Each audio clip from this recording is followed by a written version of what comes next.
Okay. Now, what were you going to say about the pandemic thing? I think you were I going. was just, you're talking about all this good stuff, and now we have this pandemic, this giant splinter in our lives now, just out of nowhere, no planning, we weren't expecting it, and now we just have this thing in our lives, and we have to deal with it. There's no way around it. Some people, the first interview with Javier, he brought up something that was poignant to me, that he said a lot of people are fighting the safety precautions and they want to go back outside because they can't be alone and be with themselves. They have to do that work So that I we didn't talked think. about I didn't.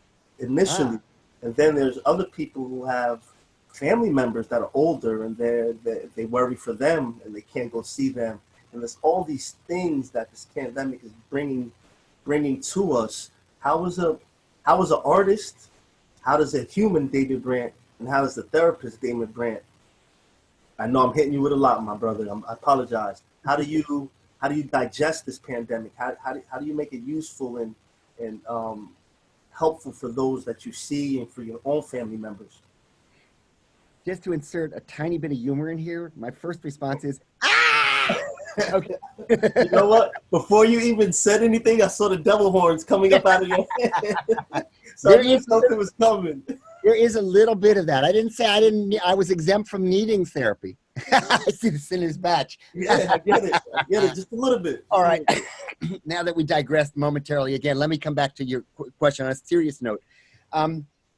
Well, there's a few angles. First of all, I think it was in the New York Times or somewhere, but my wife showed me an article about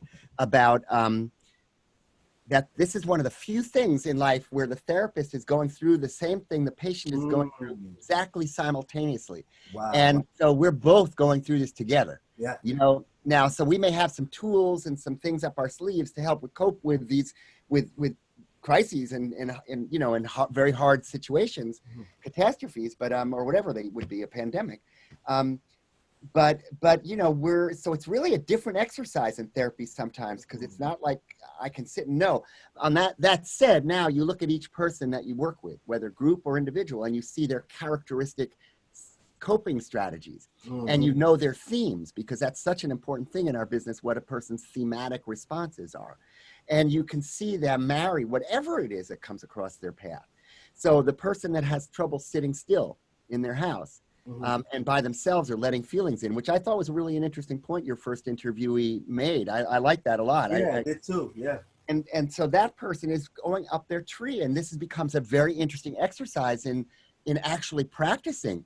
Yeah. What does it mean? What happens for you? Let's get conscious of it. What happens of you when you're sitting there? What kind of thoughts are coming in? What can you do about them?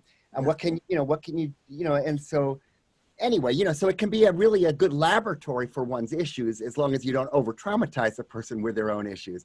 But then you bring it to this whole thing about the, excuse me, about this, this debates going on in our society, and about whether we should get out and don't worry about it, or be cautious and do what we're supposed to do, And I think that's not an easy answer, because first of all, we're not like this authoritarian country or a country that can just tell all its people to do the same thing. America is a funny country. I mean, a lot of people don't like to be told what to do, and they like to feel like they have their freedom or to choose things, even when it's against their best interests in some ways. And I was just I talk about this a lot with my family and with my patients as well. I'm not sure how deep to go into the politics of this, so maybe I'm trying to stay with where we are. So maybe I'm going to cut myself off there. But I'm just trying to think in terms of remind me a little bit more what you had asked me, because I had a few more things. I asked you a lot, so I'll break it down a little better for you to help streamline the conversation. The pandemic just inserted itself into our lives in 2020. So I want to know how the therapist goes about.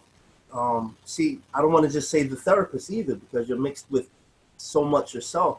How do you go about, you mentioned coping skills. How do you go about using coping skills or advising coping skills, or, maybe some of your clients had grief that they're dealing with because of this pandemic, the fear. How does that all? Well, like if you have a loved one that you can't visit who's sick, for example, I have that going on in my life right now. You know, there's so many, everything has so many levels of it. Yeah. But okay. How So about the basic tools? The basic tools our audience can take away from today's conversation. yeah. I gotcha.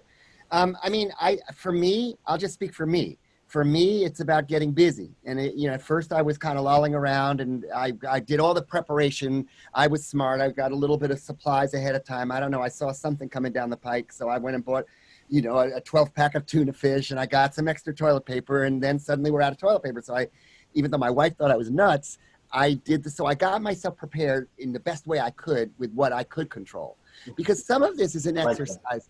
Yeah, and I think that's the angle I was trying to get at before. Some of this is an exercise in what we can control and what we can't control. And, you know, from the recovery school of things, you have to get in touch with that. If you look at AA's, for example, their serenity prayer, God grant me the serenity to accept the things I cannot change. Well, I can't change how other people act and react in the pandemic. The things I can change, or the courage to change the things I can, well, that would be what I can change in myself. Yeah. And maybe what I can put out there or support out there. But you know, so it becomes a matter of acceptance, because if you're going to fight everything, you're not going to help yourself too much. Yeah. But you can, you know, there are routes you can take that may have some influence. So first of all, you better make a big distinction between what you can control and what you can't control. Otherwise, you're just going to be taking up a lot of rent in your head with stuff that is effective.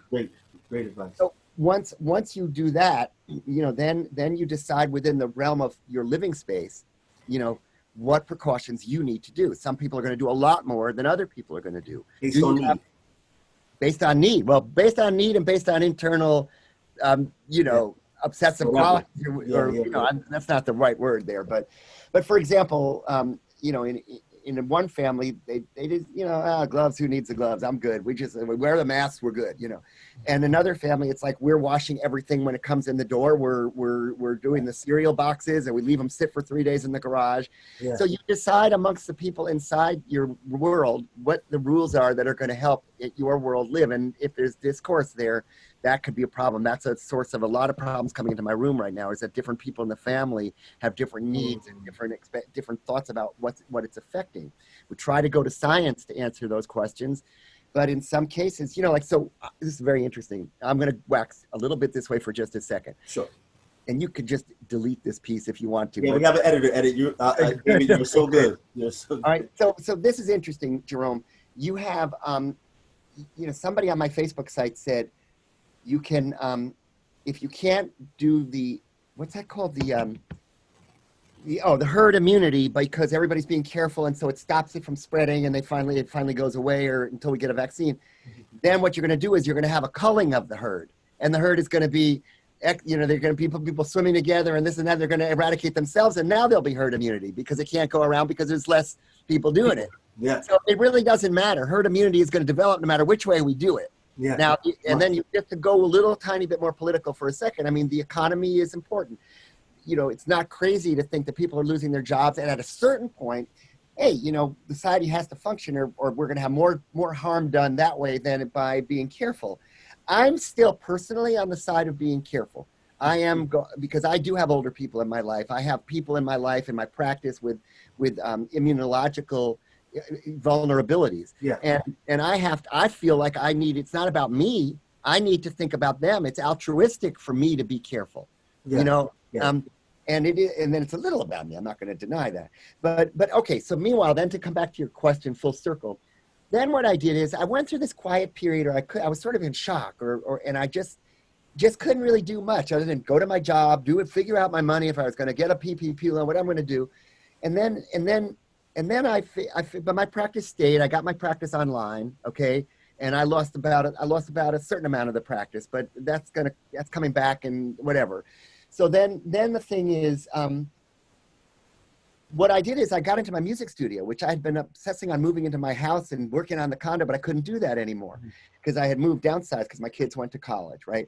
So I go into the music room, and I think, wow, I haven't been here in about a year. This allowed me to do, speaking of turning lemons into lemonade, or the silver linings of these things. Yeah. I mean, look, the skies are blue. There are not as much pollution. There's animals roaming around again. So to me, you know, you got to look for the positive in stuff too. My music suddenly flowed again. I put out 3 YouTubes in this short period of time, including the one you mentioned at the beginning. Yeah.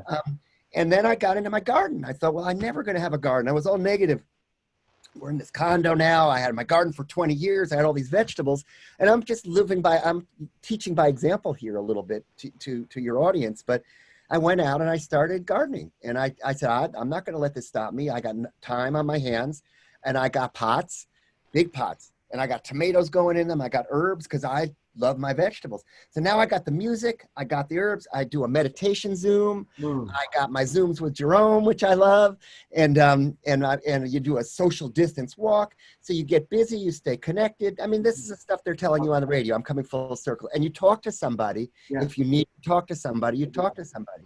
Absolutely. Let's make that quick plug for anybody out there who feels stressed or overwhelmed or any type of emotions that they can't handle by themselves. Reach out to someone. It could be a loved one, it could be a friend, it could be a professional like a David Brandt. So I just want to make that clear for everybody watching. Or a peer, or a group of people, or a peer group of some kind. Yeah, there is help out there. There's people available to listen and be there for you. I mean, that's a good point you make, Jerome, or Jed. You're sort of under the point of the point is that you're this is not easy. I don't care how. I mean, some people it fits better because they were internal anyway. But this is not easy. You feel like you're trapped, and your world is like, I can't go get my hair cut. I can't do a whole mess of things that I'm used to doing in my daily routine that makes me feel safe and solid. And that's been turmoiled or turned upside down. Yeah. And so we make do. I think we're very good. We're very adaptive creatures, humans, and we can make do. But eventually it wears on you. Yeah. I like what you said. I really do. And I want to take a couple steps back to that. So from what I heard, you walked us through your initial stages of the pandemic, which was preparation, going through your finances, your living situation. You're responsible for other people. They're older. Your job, your clientele. You touched on these various points that you had to really put focus on. But once you prepared in that aspect, you said you went to a moment of reflection. So like I see you in my head, go within your own self, whatever that may be, through prayer, through meditation.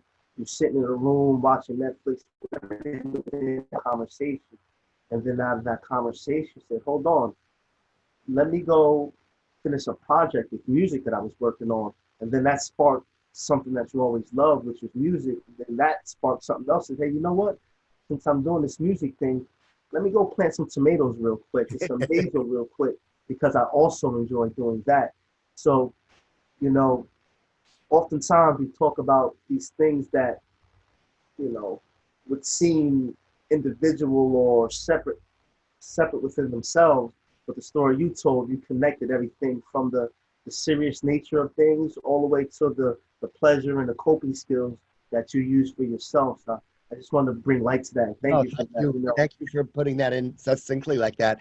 I think exercise, when you've spoken, I remembered we should remember to put in getting out and because when we move around, our endorphins get going. And so I've been walking every day. We for the first time in 2 months, I took the family out to the woods about an hour on Memorial Day weekend, and we got out really early before people had crammed the place full of the trails, and we had the woods to ourselves. It was like, wow, something different than these 4 walls, and it was nice. But so I think that's so important to move. I do believe motion begets motion. And so sometimes we need to deal with stuff. We take it in, we go into our mode. And I did my Netflix and my whole thing. I still have a little bit of that going, but then I think eventually if we move, it begets other motion. Like that's what. Yeah. So I think that's really good. You can interview me anytime. I like your interviewing style. Appreciate you. We have a good rap going, you and I. We always do, even when we're not on the camera. Yeah, that's why you're like in my head, you're one of my mentors. I know you don't technically have that title, but I go to you with advice. You were there for me when I started graduate school. You walked me through the graduate school process. Actually, you wrote the letter for me. You were one of the people that wrote a letter for me to get into graduate school. So when I think of people to advise me and to guide me, your name, comes up. So You have Thank you. such good energy and spirit. It was an honor to write a letter for you, and I learned from you because you have such great energy and spirit, and you have such a good just an overall karma about you. So you're infectious the other direction as well. I appreciate that. I know you're a busy man. We've been on this for about 40 minutes now. How's your timing going? You got to get off soon. I probably got ahead. I have some other appointments I have to do, but we can do part 2 anytime. All right. So we'll keep that as an open invite. Yeah, we'll cut this interview off. If you give me another 5 minutes, and can you tie a bow, a ribbon around what you shared with the audience today from A to Z? You know. Well, I don't know if I could do that so neatly, because I think oddly through some of what we did at certain intervals along the way, I did do some recaps of, and you did as well. So I don't know if there's a neat bow to tie.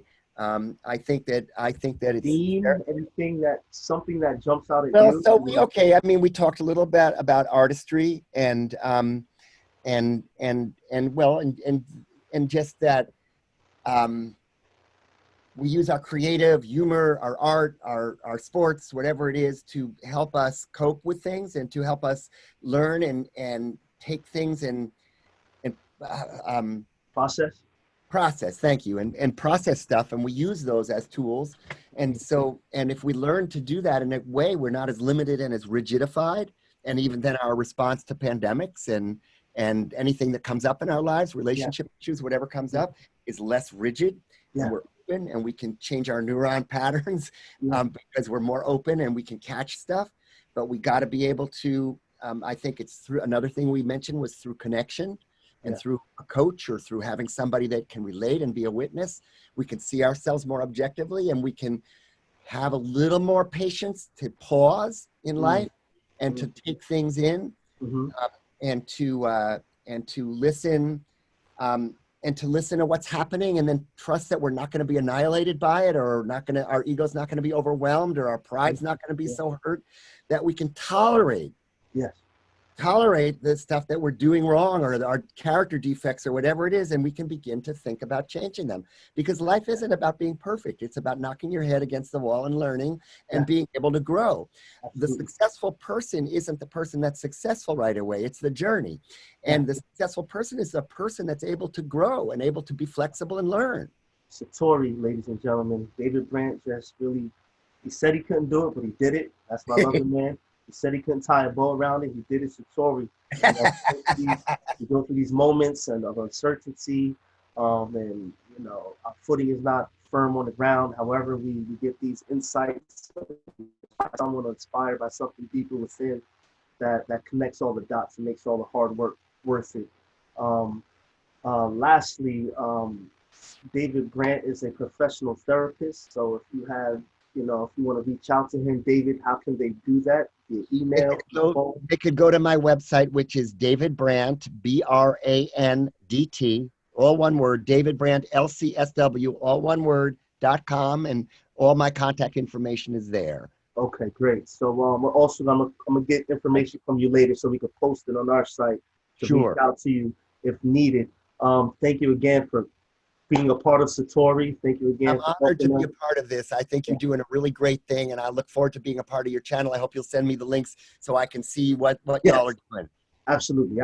And anything else you want to say before we No, I wish everybody good luck and stay safe, and may the recovery be slow and careful so that we can all get back and stay back and not have to go backwards again. So I'm hoping everybody just kind of uses their sensible mind and makes good decisions, and let's just kind of ease back into normalcy and be prepared for the next time. Yeah, love it. And thank you, Jerome. You're an excellent interviewer. I would do this anytime with you. You're fun to talk to. David, thank you tons. All right, thank you. Be well, and I'll see you soon. Okay. See you soon. Bye. Bye. Satori. Success.